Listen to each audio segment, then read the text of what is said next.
ನೋಡುತ್ತಿದ್ದಂತೆ ಸ್ಫೋಟದ ಸದ್ದು, ಭಯದಿಂದ ಓಡಿ ಹೋದ ಸುತ್ತಮುತ್ತಲ ಜನ. ಇದು ಬನಹಟ್ಟಿಯಲ್ಲಿ ಬೆಳ್ಳಂಬೆಳಗ್ಗೆ ನಡೆದ ಗ್ಯಾಸ್ ದುರಂತ.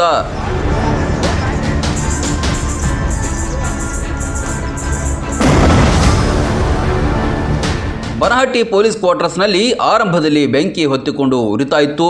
ಸುತ್ತಮುತ್ತಲ ಜನ ಮೊಬೈಲ್ನಲ್ಲಿ ದೃಶ್ಯ ಸೆರೆ ಹಿಡಿತಾ ನಿಂತಿದ್ರು. ಒಮ್ಮೆಲೆ ಗ್ಯಾಸ್ ಸ್ಫೋಟಗೊಂಡಿದ್ದನ್ನು ನೋಡಿ ಓಡಿ ಹೋದರು.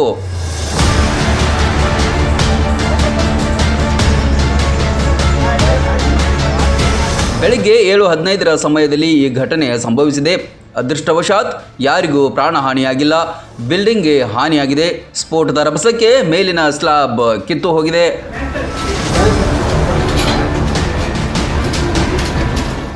ರನ್ ಟಿವಿ ನ್ಯೂಸ್ ವಿಡಿಯೋಸ್ ನೋಡಲು ಸಬ್ಸ್ಕ್ರೈಬ್ ಮಾಡಿ, ಬೆಲ್ ಐಕಾನ್ ಪ್ರೆಸ್ ಮಾಡಿ.